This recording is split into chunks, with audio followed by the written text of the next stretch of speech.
Salut à tous les amis, j'espère que vous allez bien, moi ça va super. Donc on se retrouve pour parler de mes 3 dernières heures de conduite. Donc j'ai fait ma 11e heure de conduite lundi et ma 12e et 13e heure mardi. Je fais une vidéo groupée parce qu'à ce moment j'ai pas trop le temps de faire des vidéos, on est en période de Noël et voilà. Et même pour vous ça vous fera des vidéos au moins, ça sert à rien de décortiquer chaque heure. Là on commence à arriver à des heures où on fait beaucoup de fois la même chose. On commence à arriver à des heures où on n'apprend pas grand chose et en fait on fait beaucoup de fois la même chose pour se perfectionner. Donc qu'est-ce que j'ai fait dans ma 11e heure? Ma 11e heure de conduite était ciblée sur la première vitesse, donc sur en fait toutes les... J'ai perdu le nom, les premières lentes en fait tout simplement, les premières roulantes, voilà c'est ça le terme que je cherchais. Donc simplement on a reparlé un peu d'à quoi servait la première roulante et on a essayé de la mettre en application dans plein de petits bourgs, dans plein de petits chemins. Et voilà dans quelle occasion on s'en servait tout le temps et dans quelle occasion on était amené à pouvoir s'en servir. Quel est le concept de la première roulante? Simplement lorsque vous roulez en 3, en 2, etc. et que vous ralentissez et que vous arrivez à une intersection en général, une intersection en T, et que vous n'avez pas beaucoup de visibilité, ou du moment que vous arrivez à une intersection en fait vous n'avez pas beaucoup de visibilité. Donc la plupart de ces intersections sont souvent en T tout simplement, c'est pour ça qu'on appelle ça intersection en T, c'est-à-dire c'est quand vous avez une voie droite et une qui coupe, peu importe l'angle et peu importe quelle voie coupe lesquelles. Si vous êtes prioritaire, théoriquement vous pouvez passer en seconde ce genre de route tout simplement, mais en fait on va arriver à un cas de figure où si vous voyez pas bien, c'est qu'on vous voit pas bien. Et donc la personne, si vous n'avez pas vu, elle ne pourra pas vous laisser la priorité. Donc que vous soyez prioritaire ou non prioritaire, à ce genre d'intersection, en fait, il va falloir passer une première roulante. Comment se passe une première roulante? Vous êtes en deuxième, vous ralentissez en freinant, vous passez votre première et vous gardez frein moteur et frein, et vous ralentissez, vous restez à une dizaine de km/h, vous lâchez le frein, vous gardez le pied au-dessus du frein tout simplement, et vous êtes juste avec en fait l'accélération du véhicule en première vitesse avec l'embrayage. Vous n'utilisez pas l'accélérateur ni rien, et ça vous permet en fait de glisser sur la route et en fait d'arriver lentement à l'intersection, de pouvoir vous décaler lentement et voir avec le regard en vision directe est-ce qu'il y a un véhicule qui arrive.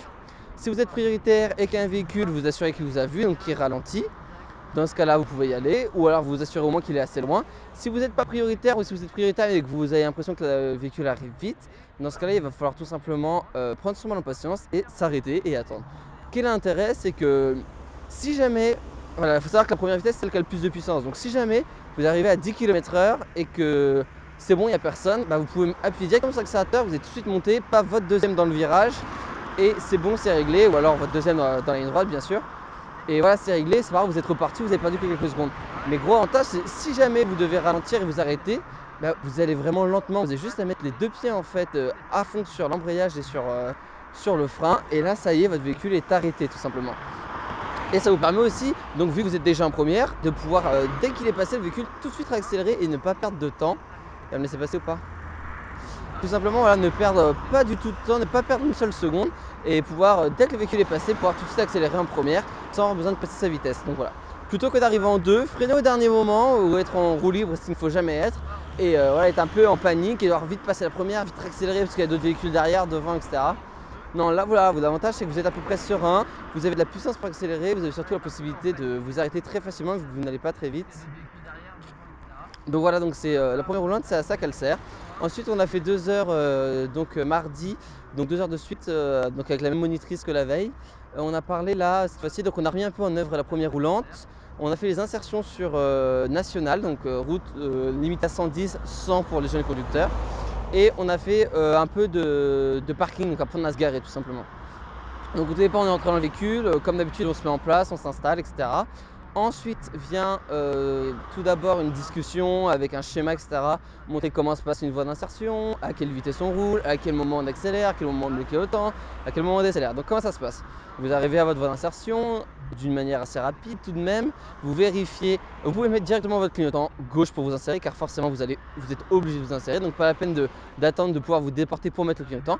On met le clignotant directement, on regarde en vision directe à travers le feuillage, etc. pour essayer de voir l'allure des véhicules, si c'est un bouchon, si ça roule vite, s'il y a du monde. Dans ce cas-là, hop, vous adaptez votre vitesse par rapport à ce que vous voyez. Vous êtes dans votre voie d'insertion, vous commencez à accélérer à une grande vitesse.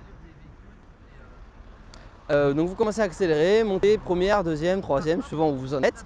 On ne dépasse pas la troisième, à part si vous avez une grande voie d'accélération. Sinon, on reste maximum en deuxième. Ça nous permet en troisième, pardon. Ça nous permet d'avoir beaucoup de puissance pour accélérer et beaucoup de puissance pour dégager rapidement la voie si on dérange, tout simplement. Donc vous allez être en troisième, vous allez accélérer, tout simplement. Pardon, pardon, pardon, pardon. Attention, merci. Excusez-moi. Donc vous êtes en troisième, ça va vous allez avoir le maximum de puissance pour pouvoir vous déporter ou pouvoir accélérer facilement. Donc vous allez accélérer, vous allez voir si le véhicule, s'il n'y a pas de véhicule derrière, on s'insère dans votre écran gauche. S'il y a un véhicule derrière, et ben dans ce cas-là, on va tout simplement attendre soit qu'il se déporte gentiment, soit qu'il passe, ou alors passer devant si vous avez assez de puissance sous le moteur, tout simplement, si vous avez assez le temps de passer. Voilà. Il faudra bien penser à garder une distance de sécurité, 2 traits devant, 2 traits derrière, et j'ai bien dit devant et derrière. Donc si un véhicule derrière vous colle, il faudra laisser une plus grande marge de sécurité devant pour pouvoir ralentir plus lentement et pas devoir planter les freins parce que vous êtes collé au véhicule de devant. Tout simplement, il faut qu'il y ait toujours 4 traits en fait devant derrière. Alors si jamais devant vous avez 2 traits et que derrière vous n'en avez aucun, bah ça va pas, il faut en mettre 4 devant, c'est pas grave, vous ralentissez et voilà. C'est vraiment important d'avoir une grande distance de sécurité, surtout quand quelqu'un vous colle pour pouvoir freiner lentement, réagir à temps sans vous faire rentrer, entre guillemets, désolé l'expression, rentrer dans le cul à cause d'une personne qui ne sait pas conduire et qui ne sait pas rouler en sécurité. Suite à ça, on a fait cette insertion, on est donc parti en campagne un petit peu, on est reparti dans un petit bled, dans une petite campagne où il y avait des places de parking. Donc on a fait tout d'abord un premier rangement en bataille. Donc voilà, c'est les places standards, on va dire, c'est les places qui sont droites et que vous rentrez en marche arrière, donc marche arrière droite. Donc hop, on s'est arrêté, elle m'a dit vas-y fais-le, on voit ce que ça donne. Elle m'a donné 2-3 conseils, là t'as tourné un peu trop tôt, etc. Je me suis garé une fois, 2 fois, 3 fois, 4 fois, ok c'est bon on repart. Ensuite on est parti faire un créneau, donc là on a refait un rangement en bataille côté gauche. Une fois et 2 fois ça s'est très bien passé. Ensuite, on est parti. Non, pardon, c'était 2 autres côtés droit, je dis une bêtise, on n'a pas fait côté gauche. Ah, si, on a fait un côté gauche et un côté droit. Voilà, c'est ça, on a fait qu'un seul côté gauche. On a dit qu'on devait en refaire d'autres, on en a pas refait, on le fera peut-être ce soir, même si j'ai une autre maîtrise ce soir. Donc ensuite, on est parti faire créneau. Donc là, c'est parti une des manœuvres les plus compliquées. Donc là, m'a donné un petit conseil que quand on est à droite, il faut commencer à braquer vers le trottoir à partir du moment où l'arrière du véhicule est au milieu de la fenêtre arrière droite. Donc j'ai écouté ses conseils, une fois, 2 fois, je me suis repris, c'était bon. Je pensais qu'il fallait faire une seule fois le mouvement, donc on braque, on contre-braque, c'est terminé. Non, on a le droit de refaire des petits mouvements, réaccélérer, réajuster, il n'y a pas de souci. Et ça, je ne savais pas, donc maintenant je le sais, il n'y a pas de souci, vous êtes maintenant au courant, donc voilà, il ne faut pas s'inquiéter. En fait, il faut juste être patient, prudent, et vous êtes en train de mettre tout le temps que vous voulez, tant que vous prenez aucun risque. Donc voilà, il faut juste être prudent et ça passera forcément votre manœuvre.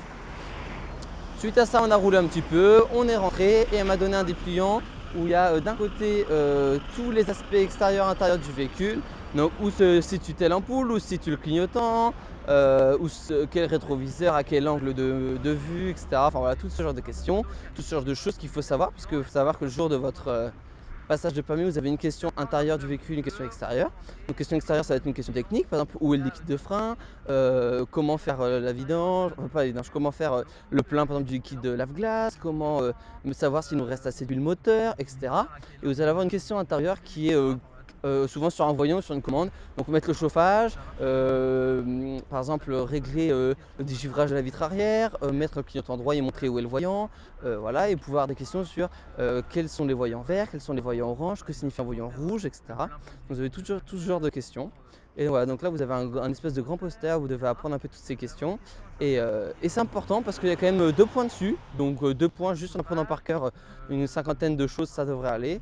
Donc voilà, vous aurez une question de chaque, vous saurez passer quoi. Donc voilà, il y a des choses assez logiques, hein, genre les clignotants, tout ça, c'est des questions qu'il n'y a pas vraiment besoin d'apprendre parce que par logique, on sait mettre le clignotant. Pareil, les feux, vous l'apprenez en roulant, donc voilà, c'est pas très compliqué.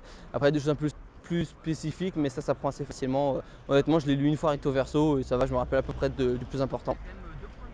J'espère que ça vous a plu, que cette vidéo vous a intéressé, que vous avez appris tout ce que vous vouliez apprendre. Je vous dis à la prochaine. Allez, ciao, bye bye.